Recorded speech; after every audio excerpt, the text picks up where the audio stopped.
2020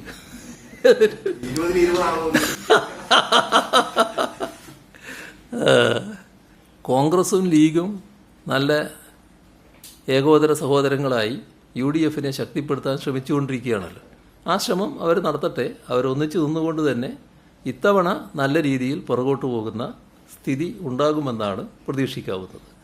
secretariat മുന്നിൽ CPI-യുടെ ഉദ്യോഗാർത്ഥികൾ സർക്കാരിന് പ്രതീക്ഷ സർക്കാരിന്റെ ശ്രദ്ധയിലാണ്. അതിൽ ഈ പോലീസ് കോൺസ്റ്റബിൾ തസ്തികയിൽ നിലവിൽ ലഭ്യമായ എല്ലാ ഒഴിവുകളും PSCക്ക് റിപ്പോർട്ട് ചെയ്തിട്ടുണ്ട്.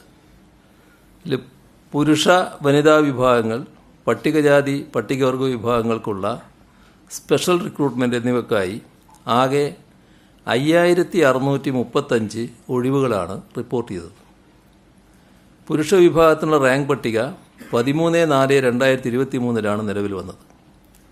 ഈ വിഭാഗത്തിൽ 4325 ഒഴിവുകളും വനിതാ വിഭാഗത്തിൽ 744 ഒഴിവുകളും റിപ്പോർട്ട് ചെയ്തു. പട്ടികജാതി പട്ടികവർഗ വിഭാഗത്തിനായി 557 ഒഴിവുകളും റിപ്പോർട്ട് ചെയ്തിട്ടുണ്ട്.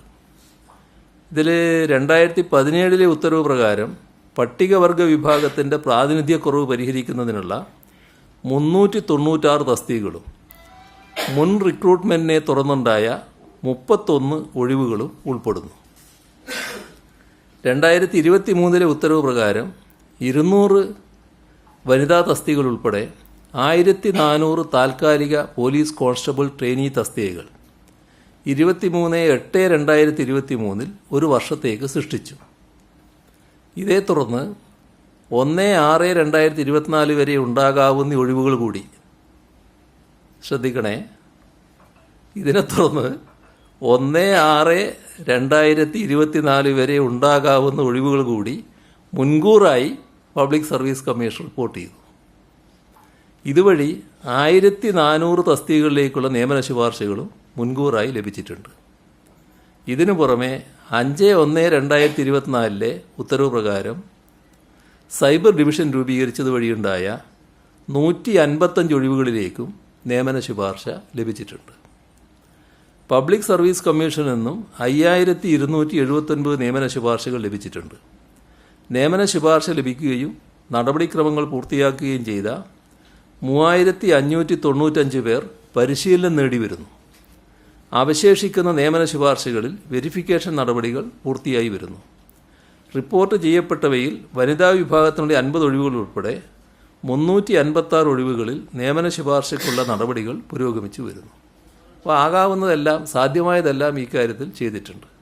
കേരളത്തിലെ ചില മണ്ഡലങ്ങളിൽ LDF-ഉം BJP-യും തമ്മിലാണ് മത്സരം. BJP രണ്ടാമതാണ് ആവുന്ന രീതിയിൽ LDF തമ്മിലുള്ള ഒരു പരാമർശം അങ്ങനെ ഒരു മത്സര നിലയാണോ കേരളത്തിൽ? അല്ലല്ലല്ല, ഇവിടെ UDF-ഉം LDF-ഉം തന്നെയാണ് പ്രധാനമായിട്ട് ഏറ്റുമുട്ടിക്കൊണ്ടിരിക്കുന്നത്.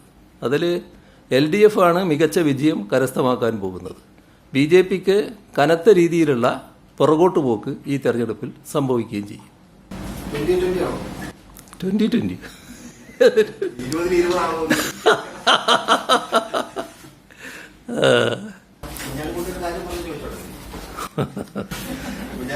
ചില ഘട്ടങ്ങളിൽ കോൺഗ്രസ് മൃദു ഹിന്ദുത്വ സമീപനം സ്വീകരിക്കാറുണ്ട്. വലിയ സംഭവങ്ങൾ ഉണ്ടാകുമ്പോഴാണ് മുന്നണി മാറ്റം ഉണ്ടാവുക എന്നൊക്കെ പറയുന്നത്. അതൊക്കെ അവർ തമ്മിലുള്ള ചില പ്രശ്നങ്ങളാണ്. അതൊന്നും എനിക്ക് പ്രത്യേകിച്ചൊന്നും പറയാനില്ല. ഈ കോൺഗ്രസ്സിന് ഇത്തരം ചില ദൗർബല്യങ്ങളുണ്ട് എന്നുള്ളത് എല്ലാവർക്കും അറിയാവുന്ന കാര്യമാണ്. അത് പൊതുവേ നമ്മൾ രാജ്യം വിലയിരുത്തുന്നതാണ്, നമ്മളെല്ലാവരും കണ്ടുകൊണ്ടിരിക്കുന്ന കാര്യമാണ്. പക്ഷേ കോൺഗ്രസും ലീഗും നല്ല ഏകോദര സഹോദരങ്ങളായി UDF-നെ ശക്തിപ്പെടുത്താൻ ശ്രമിച്ചുകൊണ്ടിരിക്കുകയാണല്ലോ. ആ ശ്രമം അവർ നടത്തട്ടെ. അവരൊന്നിച്ച് നിന്നുകൊണ്ട് തന്നെ ഇത്തവണ നല്ല രീതിയിൽ പുറകോട്ട് പോകുന്ന സ്ഥിതി ഉണ്ടാകുമെന്നാണ് പ്രതീക്ഷിക്കാവുന്നത്.